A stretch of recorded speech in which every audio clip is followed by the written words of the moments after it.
მოგესალმებით, მე გახლავართ გიორგი თავაძე, ხოლო თქვენ უყურებთ დაკარგული დიდებული მესხეთის სერიებს. დრო დადგა მომდევნო სიუჟეტით, სადაც თქვენ იხილავთ, მე მგონი რომ ყველასთვის ძალიან ნაცნობ სამონასტრო კომპლექსს, რომელიც რა თქმა უნდა მდებარეობს მესხეთში. მისი სახელია მწვანე მონასტერი, ხოლო მანამ სანამ უშუალოდ სიუჟეტს მიადევნებდეთ თვალს, გეტყვით იმას, რომ აღნიშნულ სერიაში იქნება წელიწადის სხვადასხვა პერიოდში გადაღებული კადრები, რაც გამოიხატება იმაში, რომ ხელის კამერი ძირითადად ნამუშევარია ზაფხულის პერიოდში, ხოლო დრონით უკვე ზამთარში. ანუ ეხლა. დანარჩენი კი დეტალურად, რა თქმა უნდა, დღევანდელი სიუჟეტი. წავიდეთ. ვინც დაკარგული დიდებული მესხეთის სერიებს თვალს ადევნებთ. გემახსოვრებათ ჩემს მიერ არაერთხელ ნახსენები მესხეთის ერთ-ერთი უძველესი ნაწილი, რომლის სახელწოდებასაც ფეოდალური საქართველოს არსებობის მანძილზე წარმოადგენდა თორი. ხოლო მათთვის ვინც არ იცით, მოკლედ გეტყვით, რომ იმ ტერიტორიას, რომელსაც დღევანდელობაში თანამედროვე ადმინისტრაციული დაყოფით ბორჯომის მუნიციპალიტეტს მივაკუთვნებთ და ასევე ბორჯომის ხეობის სახელითაც მოიხსენიებთ, წინათ თორს და თორელთა სამფლობელოს წარმოადგენდა, რომელიც თავის მხრივ მოიცავდა მტკვრის ორივე ნაპირს ტაშისკარიდან დვირამდე. ამ მხარეში ბევრია, როგორც მოქმედი ტაძარი, ისე ნაეკლესიარი და ნამონასტრალი, რომელიც აგებულნი არიან მე-19 საუკუნეების მიჯნაზე. და მათი უმრავლესობის ამგებს წარმოადგენენ ისეთი დამსახურებული სასულიერო მოღვაწის მოწაფენი, როგორიც იყო გრიგოლ ხანძთელი. ჩემს მიერ 2024 წლის სეზონის ეგიდით ატვირთულ სიუჟეტებში, კერძოდ კი მე-19 სერიაში, ნაჩვენები მაქვს ახალდაბის თავზე ნეძვის აღკვეთილში არსებული თევდორეს მიერ აგებული აწუყე ნამონასტრალი, ხოლო მე-20 სერიაში ნასოფლარ კვირიკეთში. კვირიკე წმინდის სახელით ცნობილი ქრისტეფორეს მიერ დაარსებული ანალოგიური სასულიერო მნიშვნელობის კომპლექსი.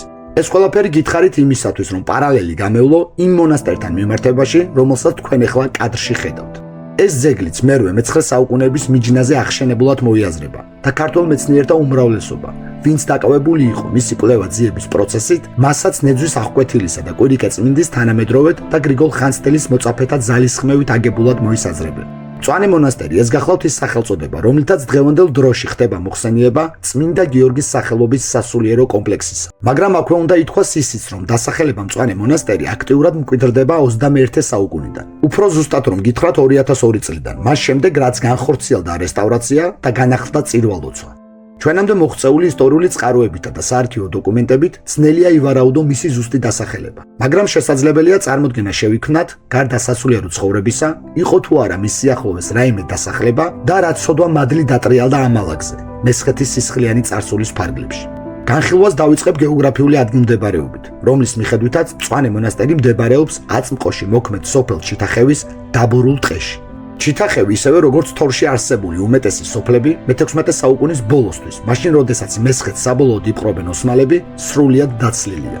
დაკარგული დიდებული მესხეთის მე-17 სერიაში გუჯარეთის ხევის შესახებ მე აღხსენი და ამ შემთხვევაშიც გავიმეორებ, რომ თორს როგორც მესხეთის განაპირა მხარეს ყველაზე მეტად შეეხო გაუთავებელი საომარი მოქმედებები. გარდა ეპოქათა მიხედვით, მტრის რაობისა, ამას დაემატა მე-15 საუკუნის მიწურულში და დაპირისპირებები ერთიანი საქართველოს უკანასკნელი მეფის, გიორგი მერვისა და სამცხის განდგომი ლათაბაგ ყვარყვარე მეორე ჯაყელის მომხრეებს შორის. შემდეგ ყიზილბაშთა ამაუხრებელი მასშტაბური ლაშქრობები მესხეთში და ბოლოს თურქთა გაუთავებელი ბრძოლები, რაც ამ უკანასკნელებმა 1595 წელს მთლიანად ამ მხარის დაპყრობით დააგვირგვინეს. სწორედ ამ გაუსაძლისი ვითარებების და გამო, თითქმის ერთი საუკუნის განმავლობაში მასიურად იცლებოდა თორი, რაც გამოიხატებოდა მისი მკვიდრი მესხების აყრაში. ეს უკანასკნელნი დედაბუდიანად ტოვებდნენ მამა პაპეულ კერას და უმეტესწილად გადადიოდნენ ქართლში და იმერეთში.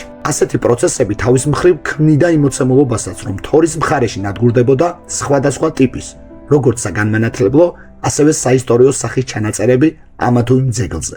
ხოლო ზეპირსიტყვიერად შემონახული ცოდნა, რომელიც ჯერ კიდევ ილექებოდა ამ მხარედან დანარჩენ საქართველოში მიგრირებულ ხალხში, მათ შთამომავლობაში წლების სვლასთან ერთად ქრებოდა.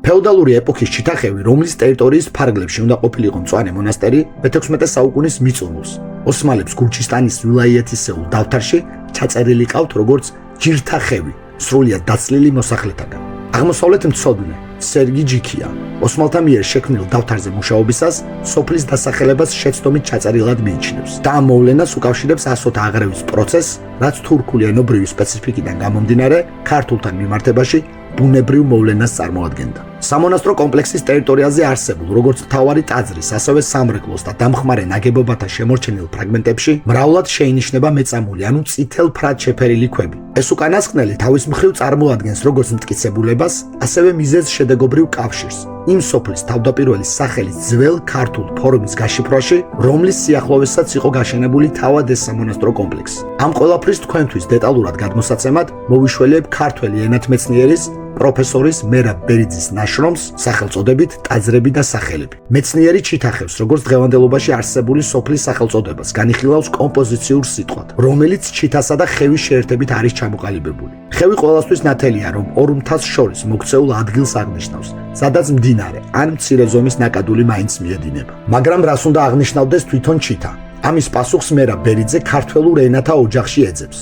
კერძოდ კი ლაზურ ჭანურშიც და მეგრულშიც არსებობს ასეთი სიტყვა ჭითა, რაც წითელს ნიშნავს. აქედან გამომდინარე დასახელების თავდაპირველი სახელწოდება ჭითახევი იქნებოდა, ანუ წითელი ხევი, რაც დიდი ალბათობით იმ გეოლოგიური ქანების შეფერილობის გამო უნდა დარქმეოდა, რომელთაგან გამოყვანილი და დამუშავებული ქვები, როგორც ზევით აღვნიშნე, მრავლად არის სამონასტრო კომპლექსის ნაგებობათა კედლებში. დასკვნის სახით შეგვიძლია ვთქვათ, რომ დღევანდელი სახელწოდება ჭითახევი მიღებულია ასიმილაციის შედეგად, რაც გულისხმობს ჭს ჩანაცვლებას ჩ-თან ხმოვნით. ხოლო საინტერესოა წინარე პერიოდისათვის, რა სახელით მოიხსენიებდნენ ამ სასულიერო ცხოვრებისათვის განკუთვნილ ქრისტიანული ხუროთმოძღვრების ძეგლს, ან რომელიც წმინდანის სახელს ატარებდა მთავარი ტაძარი. ამ კითხვებზე პასუხის გასაცემად საჭიროა მწვანე მონასტრის უფრო დეტალურად განხილვა. თავდაპირველად გეტყვით იმას, რომ როგორც სიუჟეტის დასაწყისში უკვე აღვნიშნე, სიტყვა მწვანე 21 საუკუნის დასაწყისიდან მკვიდრდება. ანუ იმ პერიოდიდან, როდესაც მონასტერი ცოცხლდება და იწყება მასში სასულიერო ცხოვრება. თანამედროვე ეპოქაში შერქმეული სახელის წარმოშობის პროცესი მარტივია და დაკავშირებულია იმ სიმწვანეში ჩაფლულ ხეობასთან, რომლის შუაშიც აღმართულია ეს სამონასტრო კომპლექსი. ჩვენამდე მოღწეულ და რესტავრირებულ ნაგებობათაგან შეგვიძლია გამოვყოთ მთავარი სამლოცველო, რომელიც წარმოადგენს სამ ეკლესიიან ბაზილიკას და აგების პერიოდად მიჩნეული არაუგვიანეს მე-9 საუკუნისა, მისგან მოშორებით განცალკევებით მდგომი სამრეკლო, რომელიც უფრო გვიან აშენებული უნდა იყოს მიახლოებით მე-15-მე-16 საუკუნეებში და იმ ნაგებობათა ნანგრევები, რომელიც განკუთვნილი იქნებოდა როგორც სამონასტრო ყოფისათვის აუცილებელ საცხოვრისებად, ასევე სამეურნეო მოხმარებისათვის. ქრისტიანული სასულიერო ცხოვრებისათვის უმთავრეს შენობას, რა თქმა უნდა, მთავარი სამლოცველო წარმოადგენს, რომელიც ნაგებია სხვადასხვა ზომის, უხეშად დამუშავებული ქვებით და ეს სამშენებლო სტილი რესტავრაციის პროცესში შენარჩუნებულია. სამხრეთის ნავი შედარებით მაღალია ვიდრე ჩრდილოეთის, ხოლო მათგან ყველაზე დიდს შუა ნავი, ანუ მთავარი სამლოცველო დარბაზი წარმოადგენს. სამწუხაროდ ვერ შევძლებ ტაძრის შიდა სივრცის თქვენთვის ჩვენებას, რამე თუ მონასტრის ტიპიკონით გადაღება არ არის დაშვებული. მაგრამ გეტყვით იმას, რომ 21 საუკუნის დასაწყისში, როდესაც მწვანე მონასტერში აღდგა სასულიერო ცხოვრება, სამხრეთისა და ჩრდილოეთის ნავების კურთხევა მოხდა წმინდა სპირიდონ ტრიმიფუნტელისა და მეფე თამარის სახელზე, ხოლო მთავარი სამლოცველო წმინდა გიორგის სახელობისაა. ის რომ ტაძარი წმინდა გიორგის სახელზეა ნაკურთხი, პირდაპირ თანხვედრაში მოდის წინარე ფეოდალური ეპოქის ეკლესიის მფარველ წმინდანთან. უფრო ზუსტად რომ გითხრათ 2012 წელს მონასტრის ტერიტორიაზე მიმდინარე განწმენდითი სამუშაოებისას აღმოჩენილ იქნა ანტეფიქსის ქვა. ანტეფიქსი თავისი არსით წარმოადგენს არქიტექტურულ ტერმინს და ნიშნავს სახურავის კიდეზე ან კედელზე მოთავსებულ ქვაში ნაკვეთ გაფორმებას, სამკაულს. ნაპოვნ ანტეფიქსში გამოსახული ყოფილა ჯვარი. სამხარეს ამოკვეთილი ასომთავრული წარწერით, რომლისგან ამოკითხული ტექსტი შემდეგია: წმიდაი გიორგი. როგორც ზევით აღვნიშნე, ეს ფაქტი ადასტურებს იმას, რომ როგორც დღეს, ასევე წინათაც, მანამ სანამ აქ მტრის ურდოები არ დაიწყებდნენ თარეშს, მონასტრის მთავარი სამლოცველო წმინდა გიორგის სახელობის იყო. რაც შეეხება მომხდურ მტერს, რომელიც არ აკლდა მესხეთს, მათგან ჩიტახევის ტყეში არსებული მონასტრის არსებობისათვის საბოლოო წერტილი უნდა დაესვათ ირანის შაჰს თამაზ და მის ველურ ყიზილბაშებს. შაჰ თამაზმა სულ 4-ჯერ ილაშქრა საქართველოში. ამ ლაშქრობებიდან მეორე და მესამე შემოსევისას მისი მახვილი მესხეთის მიწასაც მისცუდა. 1547 წლის იანვარში შირვანიდან თავისი ყიზილბაშების ურდოთი დაძრული თამაზი ანისის გავლით შედის ახალქალაქში არბევს ჯავახეთს, საიდანაც გადადის ქართლში. შესაბამისად, ის ამ დროს არც სამცხე შეხებია და ვერც თორის მხარეში მდებარე მწვანე მონასტერს ვერ მოსვდებოდა. ეს უკანასკნელი სხვა მესხეთის ძალიან ბევრ ქრისტიანულ მონასტრებთან ერთად შაჰ თამაზის სამიზნე უნდა გამხდარიყო 1551 წელს, როდესაც იგი შაქიდან მოემართება საქართველოს მიმართულებით. მან მესხეთის მიწაზე აიღო და გაძარცვა ისეთი მონასტრები, როგორიც არის ვარძია და ვანის ქვაბები. იქიდან წამოსული იღებს აწყურს და რა თქმა უნდა, არც მწვანე მონასტერი გამორჩებოდა. 1551 წელს მოწყობილ ლაშქრობაში იგი განსაკუთრებული სისასტიკით გამოირჩეოდა, რაც გამოიხატებოდა იმაში, რომ შაჰი არ სჭერდებოდა მხოლოდ მონასტრის ძარცვას და წახდენას, არამედ გადადიოდა მასში მოღვაწე სასულიერო პირებზე და სხვადასხვა წამების ფორმით ასალმებდა მათ სიცოცხლეს. თასადაველს მოედუნენ და ყოველნი მთა და ფერდობი, სადაც ხალხის თავშესაფარი იყო, მიწასთან გაასწორეს და ვერცერთმა ურჯულო მცოცხალმა ვერ გააღწია ბრძოლის ველიდან. მოკლულთა ცოლშვილი და ქონება გადაეცათ მკვლელებს, როგორც კანონიერ მემკვიდრედ. ფერიების მსგავსი ქართველი ლამაზმანები ტყვედ წაიყვანეს. ასე აღწერს შაჰ თამაზისა და მისი ყიზილბაშების სისასტიკეს იმ დროის ირანელი ისტორიკოსი ჰასან ბეგ რუმლუ, რომელიც დახოცილ ურჯულოებში ქართველებს გულისხმობს, მკვლელებში ირანელებს, ხოლო მათ მიერ ტყვედ წასხმული ქართველი ფერიებივით ქალებიდან ძალიან ბევრს სწორედ მესხეთის სხვადასხვა მონასტრებისთვის ჰქონდათ თავი შეფარებული, იმ იმედით, რომ ასცდენოდათ ის მომავალი, რასაც მომხდური მტრის ხელით მათ ბედი უქადდა. ყიზილბაშთა საქართველოს ეგიდით მესამე ლაშქრობა, ხოლო კონკრეტულად მესხეთისათვის მეორე გახდა უმთავრესი მიზეზი სხვა ბევრ მონასტერთან ერთად ჩიტახევის სასულიერო კომპლექსში წირვა-ლოცვის მოშლისა და მას შემდეგ მისი გავერანებისა. მე-16 საუკუნის 50-იანი წლებიდან თითქმის 4 საუკუნე ამ ალაგზე უფლის სადიდებლად სიტყვა არ წარმოთქმულა. ყიზილბაშების მიერ დანგრეული ოსმალების დროს ქრისტიანობის დევნით კიდევ უფრო ვერანდებოდა. ხოლო როდესაც მესხეთის უმეტესი ტერიტორია და სრულიად საქართველო მეფის რუსეთის ნაწილი გახდა, არც ერთ მორწმუნე სლავებს მოუკლავთ თავი მსგავსი ისტორიის მქონე ადგილებზე ზრუნვით. შეიძლება ითქვას პირიქით, თუ შიიტი ირანელები და სუნიტი თურქები სიწმინდეებს გვინგრევდნენ, რუსები ამ ისტორიული ძეგლებიდან ხშირად სასწაულებრივად გადარჩენილ სხვადასხვა კულტურული ღირებულების მქონე არტეფაქტებს ითვისებდნენ. ამის მაგალითია მე-20 საუკუნის 10-იან წლებში მომხდარი ამბავი, რომელიც შემდგომში მდგომარეობს. 1911 წელს ახალციხელი ფოსტალიონი ვასილ ტაგანაშვილი ცნობილ ქართველ მეცნიერს და საზოგადო მოღვაწეს ექვთიმე თაყაიშვილს უგზავნის წერილს, რომლითაც მას ამცნობს ლიკანში მყოფი მიხეილ ნიკოლოზიძე რომანოვის ბრძანებით უცნობი არქეოლოგის ჩამოყვანის ამბავს, რომელიც ჩიტახევის მონასტრის ტერიტორიაზე აწარმოებს გათხრებს, რის შედეგადაც ისინი პოულობენ დიდი ზომის ქვას ბატონიშვილების გამოსახულებით, რომელსაც თან ახლავს რელიეფურად ამოკვეთილი ასომთავრული წარწერები. წერილის ავტორისავე ცნობით, აღნიშნული ქვა ჩააქვთ ბორჯომის პარკში, საიდანაც მის გაგზავნას აპირებენ მოსკოვში. ვასილ ტაგანაშვილის სასწრაფო დახმარებას თხოვს ექვთიმე თაყაიშვილს. ექვთიმე არიშურებს ზალისხმევას და დაუყოვნებლივ წერილითვე მიმართავს მიხეილ რომანოვს ზემოთ ხსენებულ საკითხთან დაკავშირებით. რომანოვი მესამე პირის, ვინმე მუხრანსკის მეშვეობით, უბრუნებს პასუხს, რომ მას არავითარი ცოდნა არ გააჩნია აღნიშნულ ფაქტთან დაკავშირებით. რას ეძებდა რომანოვი მწვანე მონასტრის ტერიტორიაზე? რატომ ჩამოიყვანა საგანგებოდ არქეოლოგი?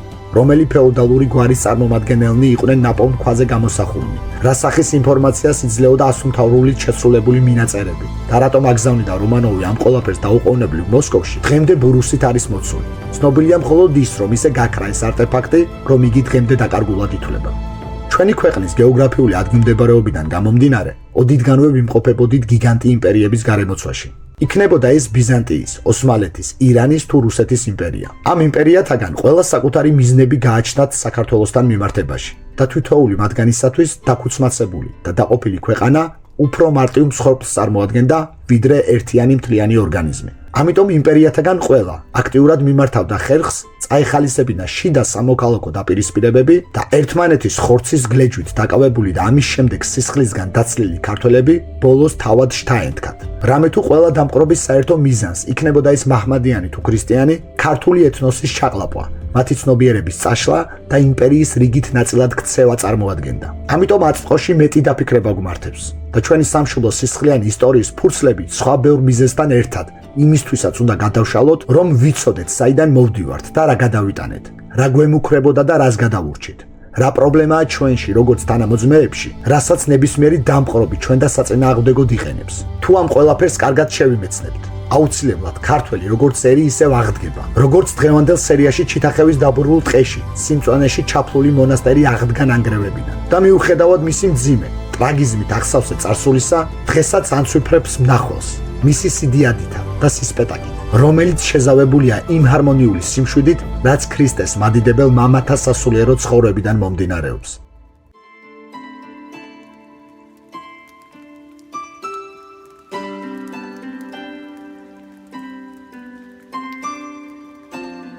ეონდელი სერიაც დასასრულს მივახლო და დაგემშვიდობებით ტრადიციულად მომდევნო სიუჟეტამდე და დავუმატებ იმას, რომ ვისაც მოგწონთ ჩემს მიერ შემოთავაზებული სიუჟეტები მესხეთის შესახებ და დღემდე არ გაქვთ არხი გამოწერილი, გამოიწერეთ და ერთად უყუროთ დაკარგული დიდებული მესხეთის კიდევ ძალიან ბევრ სერიას. აბა დროებით.